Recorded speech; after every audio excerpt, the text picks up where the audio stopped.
श्रद्धास्थान स्वर्गीय वसंतराव घारू पाटील आपल्या सगळ्यांचे मार्गदर्शक आणि नेते सुजितराव झावरे पाटील यांच्या वाढदिवसाच्या कार्यक्रमाच्या निमित्तानं तालुक्यातून वेगवेगळ्या गावातून आलेले सगळे गावातील प्रमुख कार्यकर्ते, प्रमुख माणसं, सरपंच, चेअरमन, त्यांचे सगळे सहकारी, व्यासपीठावर उपस्थित असणारे सगळेच मान्यवर, पत्रकार बंधू आणि भगिनी, सगळ्याच कार्यकर्त्यांनी सुजितराव पाटलांच्या काम करण्याच्या आणि कर्तृत्वाचा या ठिकाणी उल्लेख केला. त्याच्याबद्दल मी अधिकचं काही सांगणार नाही. आम्ही कायमच सुजित पाटलांना आजपर्यंत सगळे देत आलो आणि आज पण एखादा सल्ला पाटील द्यावा वाटतो.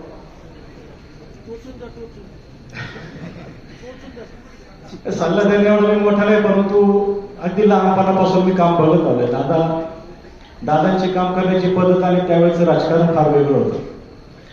परंतु आताची जी परिस्थिती आहे, जे काही राजकारण आहे, हे फार वेगळं आहे, तडजोडीचं आहे. कुठेतरी आपल्याला फ्लेक्झिबल व्हावं लागतं, मागं पुढं व्हावं लागतं आणि आपण कुठेतरी याच्यामध्ये फसतो, अडकतो. आणि कितीही कामाचा डोंगर उभं गेलं तरी आपल्याला येणाऱ्या संध्या त्या आपल्या हातून विसरतात. 1999 साली राष्ट्रवादीची स्थापना झाली आणि वसंत दादांनी एका क्षणाचा विलंब नाही केला. राष्ट्रवादीमध्ये प्रवेश करताना पवार साहेबांचं गाणे हातात घेतलं. आज काय परिस्थिती आहे तालुक्यामध्ये?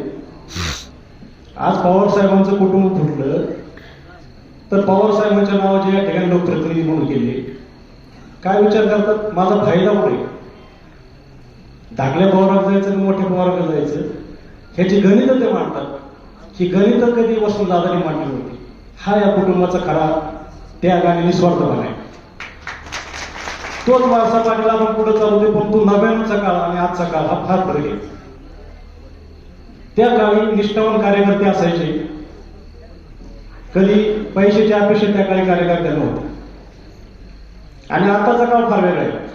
त्या काळी आपण बघतो ग्रामपंचायतीच्या निवडणुका असतील, सोसायटीच्या निवडणुका असतील, हे एकदम सहज होऊन जायचे.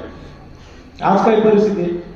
आज एका ग्रामपंचायत निवडणूक करायची म्हणलं तर 5-50 लाख रुपये सहज लागायला लागले आणि मग या खर्चिक निवडणुका झाल्या. ही एका बाजूला परिस्थिती.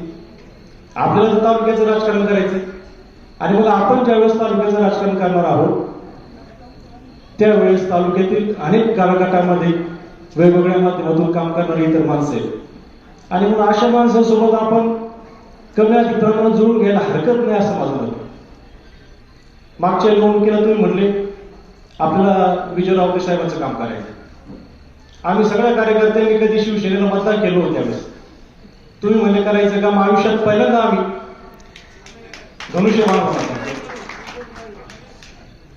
सांगायचं काय की तुम्ही निर्णय घेतला, आम्ही तुमच्या मागे आहे, परंतु नंतरचे काय तो दुष्परिणाम होता, जे तोटे होतात ते आम्हाला भोगावे लागतात. काही ह्या मधल्या 5 वर्षांमध्ये आमच्या साध्या कार्यकर्त्यांच्या गाव पातळीवर काम करायचे, त्यांची किती चर्चा भरपूर झाली. आज 20 वर्ष झाले आपल्याला कुठली सत्ता नाही.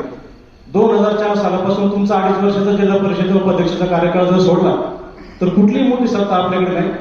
आणि मग अशा काळामध्ये जर आपलं कार्यकर्ते टिकून ठेवायचे म्हणजे तर कुठेतरी आपल्याला सत्तेचा वाटा किंवा सत्तेच्या बाजूने जायला पाहिजे. कारण भाजपमध्ये जायला निर्णय देखील झाला तुमचाच होता.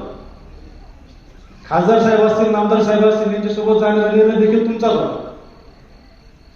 पण तुम्ही स्थानिक गटबाजीमध्ये अडकून न पडता तुमचं जे काम आहे ते कंटिन्यू जर चालू ठेवलं तर त्यांना देखील तुमची ताकद माहिती.